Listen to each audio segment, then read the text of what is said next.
Welcome into another episode of Locked On Phillies. And today we have a very special guest. Lindsay Crosby of Locked On MLB Prospects joins us to talk about the names to watch for the Philadelphia Phillies minor league system for 2024. Who could make an impact at the major league level? Who will make an impact at the major league level? And who are the guys lower down that we should know their names for future reference? We get into all of it today with Lindsay Crosby. So it's a great episode. Let's get into it. You are Locked On Phillies, your daily Philadelphia Phillies podcast. Part of the Locked On Podcast Network, your team every day.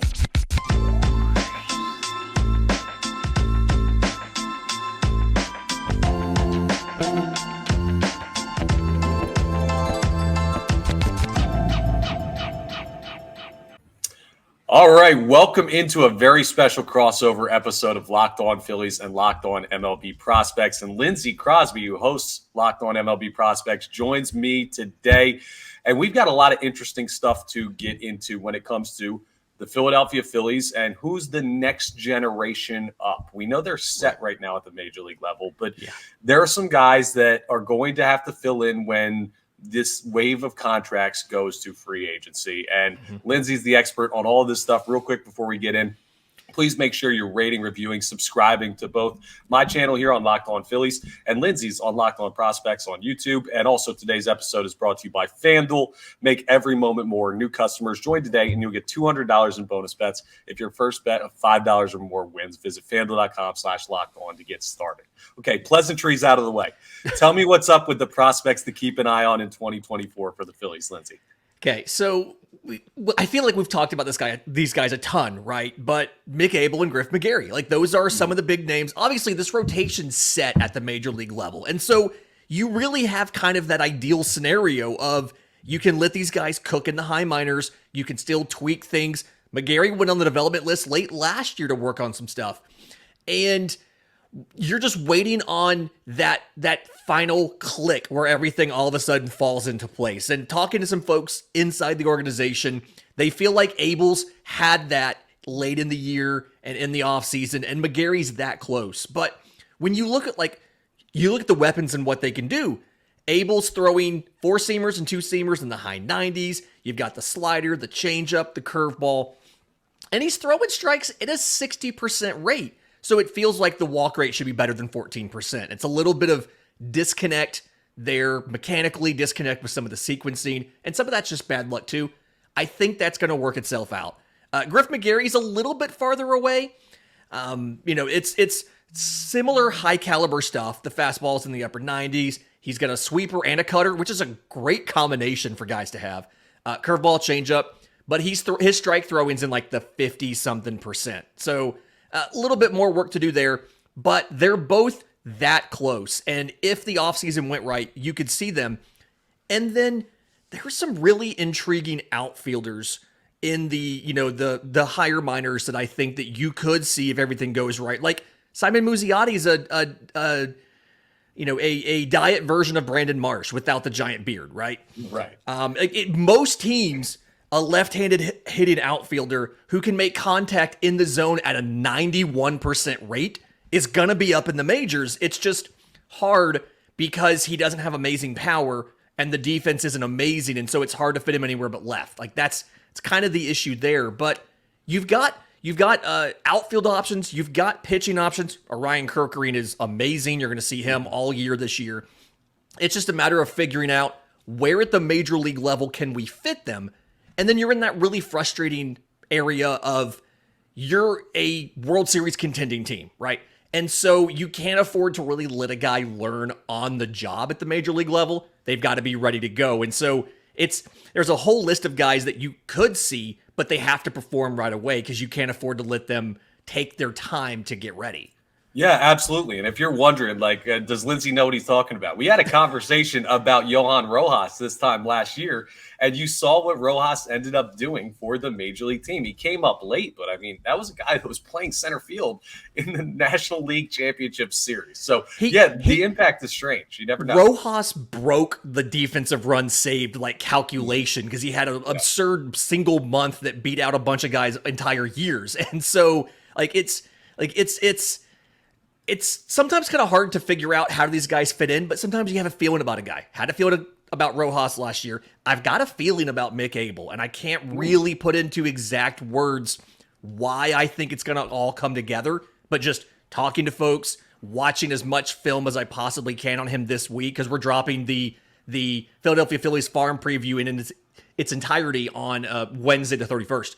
I just have that feeling about Mick Abel that when he finally gets a chance, he's just going to mow through opposing lineups, and it's going to be a good season for Mick Abel at the major league level.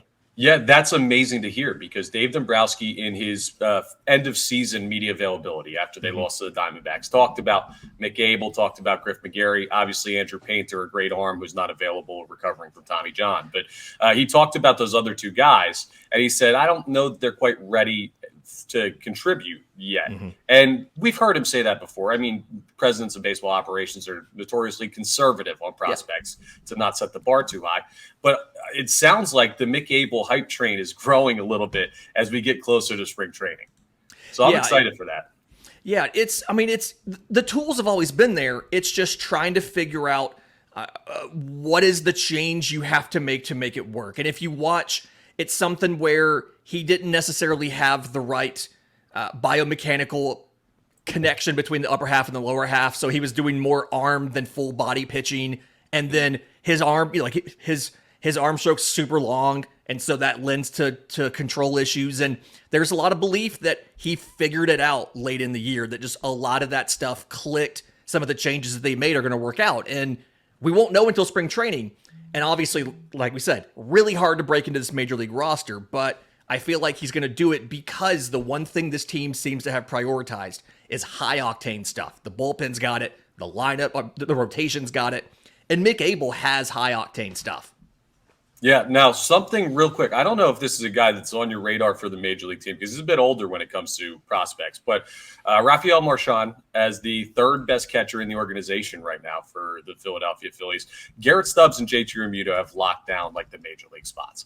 But Marchand is a guy that, while the fan base is kind of turning on Garrett Stubbs a little bit, he didn't give you a lot of production at the major league level. People see that name in the minor league system, say, okay, catching prospect. Is there any chance, is he major league ready? He's been that kind of maybe quad A type of guy for a little bit now, and I don't know what his prospect of potentially contributing at the major league level at any point is. Yeah, and it's weird because he played in 2020, and then he hasn't really been up a lot since then. He had 20 games in 2021. No, it's something where I think you would have seen him last year if not for the fact he started the year on the injured list, right? He was a little bit behind there, and then it feels like he's been injured. What was it? He was injured in 22 in spring training and in 23 in spring training. But I struggle a little bit because he does have positional value, right? So he can cover some first base for you as well, but you're not going to be he's not significantly better than what you have, right? Defensively, He's not better than Realmuto. Offensively, he's not necessarily better than Realmuto. Now, I do think if something happens to JT, if he does have to legitimately miss some time, I do think Marchand's probably a better option than Stubbs to get consistent play time. And when he was healthy last year in AAA, he batted .297, didn't hit a lot of home runs, but defensively looked fine, high batting average.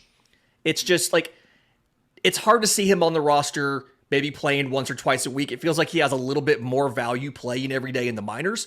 But if you do see an injury to JT, I could see them saying, we just want the high floor guy who's going to get on, who's going to get base hits. We'll handle the power production between Schwarber and Castellanos and everybody else. And in that case, I think you see him get extended run. But he's also a trade chip, kind of like Muzziotti, where you got to make an improvement to the roster. Maybe it's a bullpen piece. Maybe it's, a utility infielder or something. He's an option to get dealt to get something, because so many teams need that high floor to catcher, and they're not blessed with an amazing catcher like Realmuto.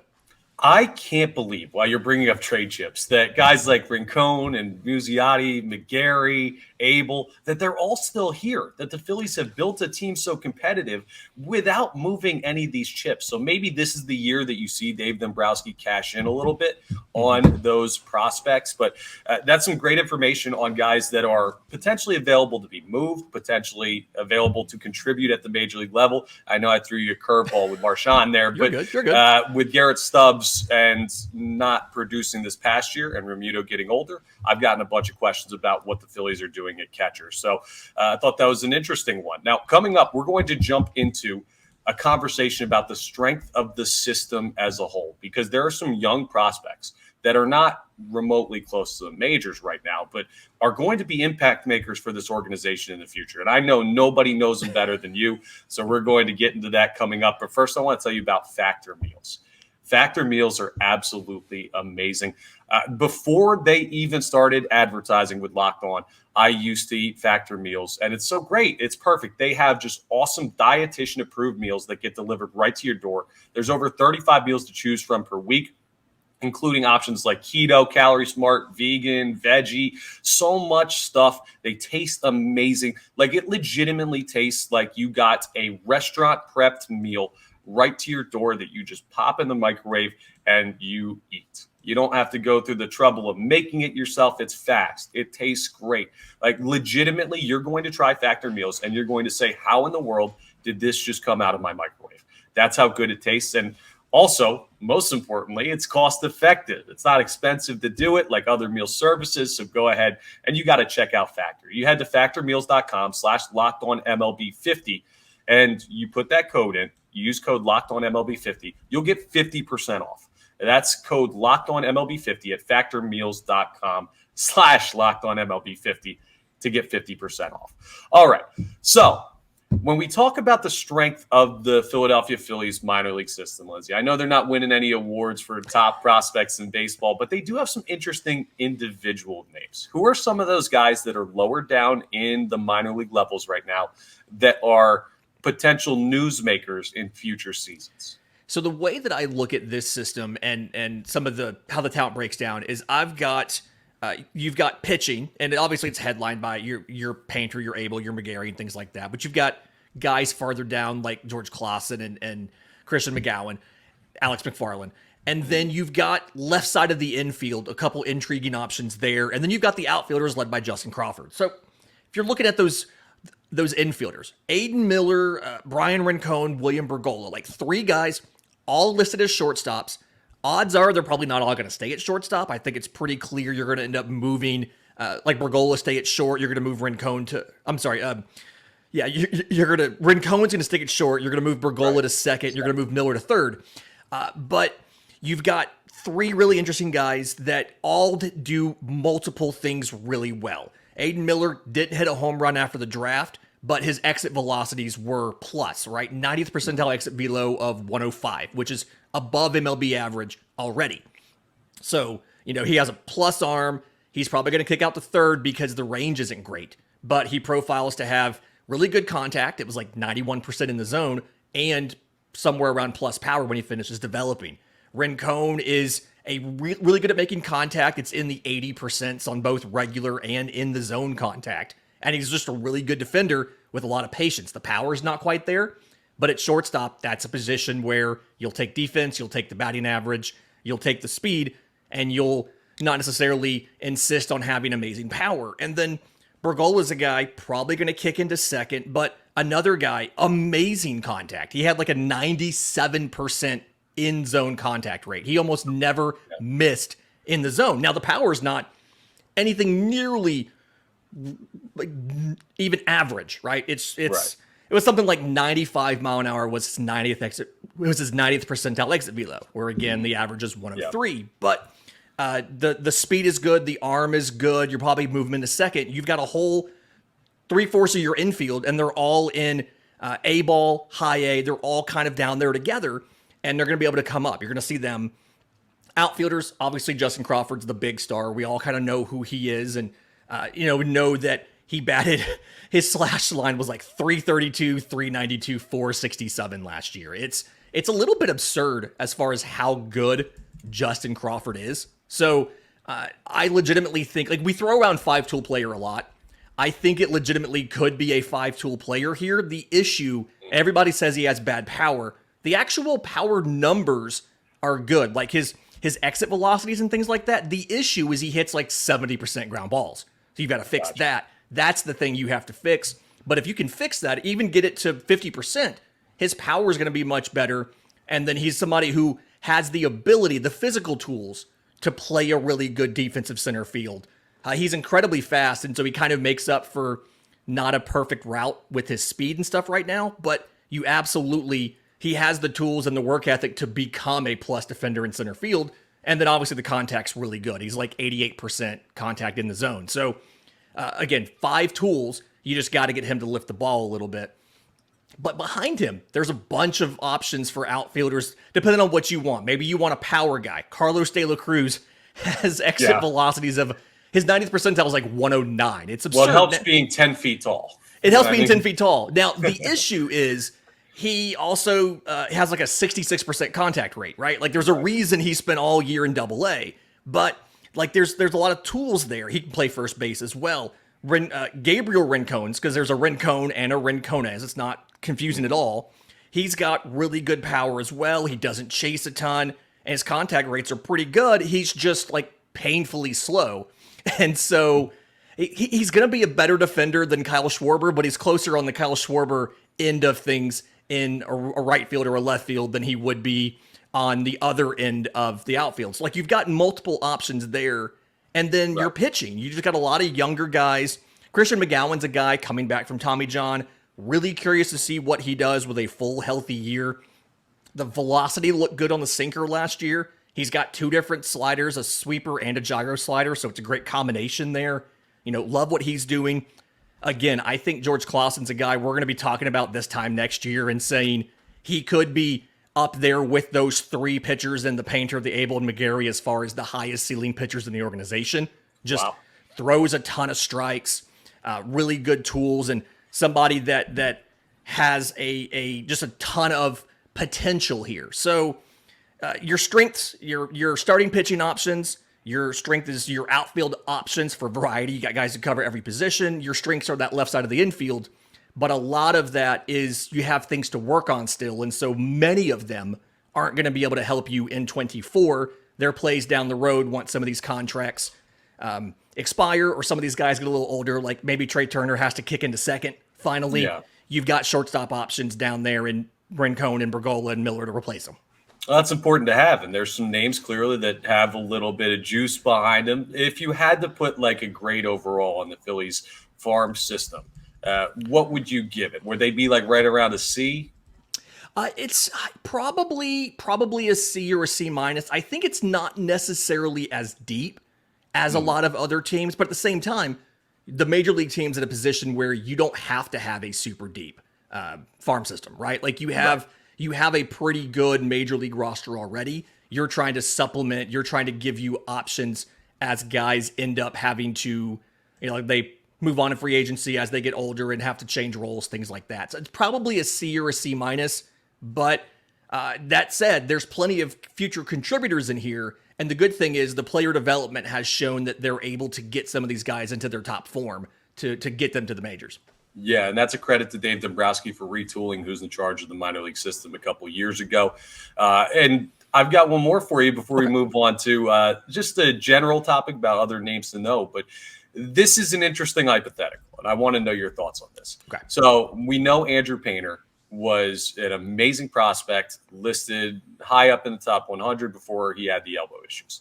We know that Justin Crawford has burst on the scene as this potential 5-tool player you were talking about. Mm-hmm. So if you had to take a guess, if you were a betting man, who ends up having the bigger impact at the major league level, just career-wise, who ends up being the better baseball player? Would you put your money on Justin Crawford or Andrew Painter? I think for me, it's Andrew Painter, simply because he showed, literally, he showed everything you could have possibly wanted a guy to show in his first season. And Tommy John isn't as scary of an injury as like a random shoulder issue. We know a lot about Tommy John. And I've come around on the timing of his surgery, by the way, just real quick to get this out.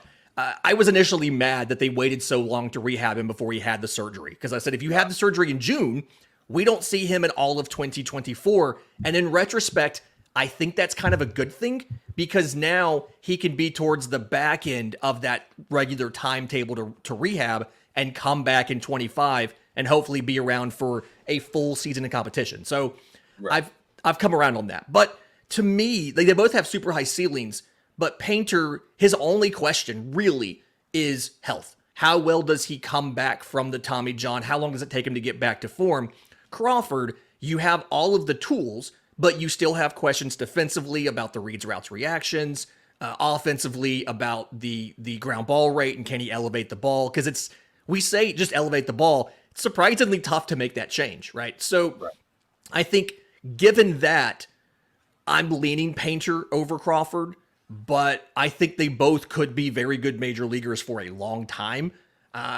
Overall ceiling, I've got Painter number one, still simply because he's one of the few minor leaguers I think could be an ace, like a number one pitcher. And it's very rare to say this guy looks like he could be a number one pitcher, but Andrew Painter before the injury absolutely looked like that. Well, that's awesome. I appreciate the heads up there because I know a lot of people don't know much about Crawford, but they hear the name, they see the numbers, and they say, wow, this kid's the next big thing. So I want to see how he stacks up. And I asked you where your money would lie if you were a betting man. Well, where my money lies, because I am a betting man, is with FanDuel Sportsbook. And it's a happy Super Bowl time to all who celebrate. From FanDuel, America's #1 sportsbook. You got San Fran, you got Kansas City. And if you're like me, Super Bowl Sunday is all about scoring the best seat on the couch, grabbing your favorite football snacks, and placing some super bets. I've hit the coin toss correctly, Lindsay, 7 of the last 8 years. Wow. So we need to keep that streak going, and I'm going to go to FanDuel to do it. FanDuel has so many ways for you to end the season with a W or 2 or 3, and you can bet on a whole bunch of different stuff, which players are going to score a touchdown, how many points will be scored, and so much more. Plus, new customers join today, and you're going to get $200 in bonus bets if your first bet of $5 or more wins. So just visit FanDuel.com/locked-on to sign up. Again, that's FanDuel.com/locked-on. You can make every moment more with FanDuel, an official sportsbook partner of the NFL. All right, this is kind of, I guess, free swim, as they would call it back when I went to summer camp, where I just want to know who are some names that might be lower down or might be some of the like mid-level prospects that just you don't think the average Phillies fan knows enough about. Not even that they're superstars in the future, but just some of the minor leaguers in this organization that you look at and say, wow, that's a really interesting prospect that I think more people should know about. Okay, so I've got 2 for you, an outfielder and a pitcher. No surprise there based on what we talked about. For the outfielder, let's talk about a Marion Boyd. Spent the entire year in low A as a 19-year-old. And at first glance, you think he's that prototypical prep outfielder who's super fast and can't hit. Like that's kind of not a stereotype, but a profile you see a lot in the lower minors. That super fast guy, no bat. Well, the difference for a Marion Boyd is he doesn't have a ton of power, right? I don't think he'll ever be more than a 15 home run guy, but 90% contact in the zone in single A last year. Stole 56 bags. Now, I think some of the issue here, I think the power is going to hold him back maybe from being an everyday starter unless he goes from a really good defender in center field to a great defender in center field. But I'm really intrigued because he's outside of the typical profile for that prep outfielder, as in he's really, really good at making contact. And usually that's the thing that holds these guys back, not the power. So really curious to see what he does. I imagine he gets into high A this year. Want to see what he does there. And then right-hand pitcher Wen Hui Pan. He was an international free agent in last year's class. And I think he's going to be a reliever, but most of his outings were multiple innings, and I've been told that they're trying to stretch him out to let him start some this year. He's that rare international, that pitcher from Asia that throws 96, 97 miles an hour for his fastball. It's got plus life up in the zone, so like the shape of the pitch is really good, and it's got like a foot of horizontal movement too. It is very hard to square that thing up. Yeah. And even when you do make contact, it's a ground ball usually. And then he throws a really good splitter, and we're starting to come back around on the splitters, right? It's starting to become a more popular thing. You'll see a ton of them this year in MLB, but throws a really, really good splitter and kind of a more traditional slider, but all 3 of them are really good. And so Last year, he struck out like 12 and a half batters per 9 innings and allowed like 3 home runs in 60 something innings. Like it was a really good, high leverage relief arm there. But if you make him into a starter, I'd be really curious to see, does he bring back the curveball? Does he bring back the 2-seamer? And all of a sudden, you've got a dude who's throwing high 90s with 5 pitches, and 3 of them are at least plus or better. And if all of that sticks, then holy cow, you've got, he goes from a guy to a dude, right? So a couple interesting things there. And then I mentioned him a couple times earlier, but George Clausen, we didn't see him pitch a lot last year, but it's just a really interesting fastball because, again, it's really good with the induced vertical break and then also over a foot of movement horizontally as well. So again, another pitch hard to square up, curveball, slider change, a lot of interesting things. He was, I think, a 6th rounder last year out of Minnesota. And the stats didn't look good in college, like a 5-something ERA. It's his first time ever starting. So the stuff is interesting. Curious to see what they do with him this year. But I've got a lot of trust in Travis Hergert and the rest of the pitching development group in the minors as far as what they can do with him. And they're pretty high on Clausen. They're pretty high on Pan. So I want to see what they do with a full season under this player development staff.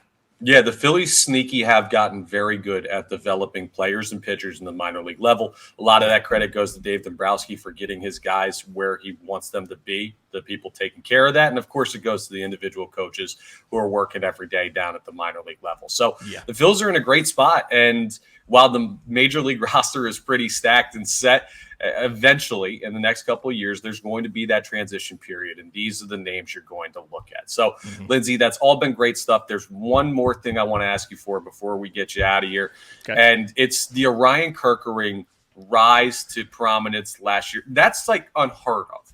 And now the question kind of is, where did this kid come from? Because you only saw him for 4 or 5 appearances total at the major league level, including the postseason. So we know a little bit about what we saw, but you've seen Orion Kerkering. That meteoric rise, I'm sure, has been on your radar since early last season. So if you could just talk a little bit about what type of a pitcher he was at the minor league level and what you think he's going to be this year at the major league level. He was an absolute freak in the minors. And by absolute freak, I mean, the whole thing with pitching, the goal of being a really good pitcher is to do things that hitters aren't expecting. You want your pitch to move in a way that a hitter's not expecting, right? Right. And the thing that's really great about Orion Kerkering, it's a 2-pitch profile. It's a 2-seam fastball and a slider. You know what it is. But both of them just have really outlier characteristics. How often do you see a 2-seamer that sits in the high 90s? Like, I think that's part of it, just the velocity's there. But a guy with velocity that good, a young pitcher that good, in the minors, you typically see that guy just lean on that fastball, right? He throws that fastball a ton because he knows that lower level hitters can't catch up to it. Orion Kerkering's different because he throws the most unique and possibly the best slider that I've ever seen in the minor leagues. So your traditional sweeper, you're looking at a foot, maybe, 13, 14 inches of horizontal movement, and it sits in the low 80s. Orion Kerkering's sits in the high 80s, and it has about 17 or 18 inches of movement, right? Like, he can throw it at you. Like, if for opposing batter, he can throw it at you, and it ends up in the other batter's box. And that's like, folks just aren't used to that. And with all of the attention we've given, I'd say we as in baseball in general, on fastballs up in the zone, elevated fastballs and things like that. It's a 4-seamer, and then you work vertically off of it. It's kind of a horizontal game here with the 2-seamer and the sweeper. So it's different from what a lot of guys do, but it's also completely unexpected. And again, it's the most unique and probably the best slider that I've ever seen of that sweeper type. And every coach and every player that I talked to that had to face him in the minor leagues was like, that was gross. Like, we literally don't know what to do when we're up there because the pitch could be, it could start off in the middle of the plate and it could either hit you or it could be outside the other batter's box. And you never know which direction it's going until it's halfway to the plate. Like, it's just so hard to handle. If you gave him a third pitch and you stretched him out, he probably would be a pretty ridiculous starter. But I literally think this dude could be a closer by the end of the year. Like, he's that good. These pitches are that unique. Now, you do have to be careful because sweepers have the highest platoon splits of any pitch of any pitch in baseball. Because if you think about a heavily horizontal pitch, if you're on the left-hand side, it's breaking in on you. You have to be better with your control. But he's also really good at controlling it, so he doesn't have massive platoon splits. It's probably a setup guy versus a closer. But either way, I just think he's a phenomenal reliever. It was a great find in the 5th round out of South Florida. And part of the reason I think he fell to the 5th round was they had him starting that 3rd year in college and probably should have just left him in the bullpen for a 3rd straight year before he got drafted. So, yeah, well, shout out to the Bulls down there for making that decision, letting him fall to the 5th. And the Phillies, they end up the beneficiaries. And we were the beneficiaries today of your knowledge on the prospects. So appreciate you jumping in. I just want to let everyone know Locked On has launched the first ever national sports 24/7 streaming channel on YouTube. If you haven't checked it out, you need to. Locked On Sports Today is here for you 24/7, all the time. They're on right now. And this second, always, you get the idea. So go ahead and check out what the local experts of Locked On have, plus our national shows covering every league. Go to Locked On Sports Today on YouTube and subscribe to the first ever national sports 24/7 streaming channel. And while you're subscribing to stuff, subscribe to Locked On MLB Prospects with Lindsay Crosby. Subscribe to Locked On Phillies with yours truly. And make sure you keep it locked in on the Locked On Podcast Network. Your team every day. Lindsay, thank you again for the time. Hopefully the Phillies have themselves a good season. I know you're down there in Braves country, so it's going to be another interesting NL East race. We'll see how that all plays out. But, man, your wealth of knowledge, really appreciate it. Hey, thanks for having me. I always enjoy talking these fantastic pitchers.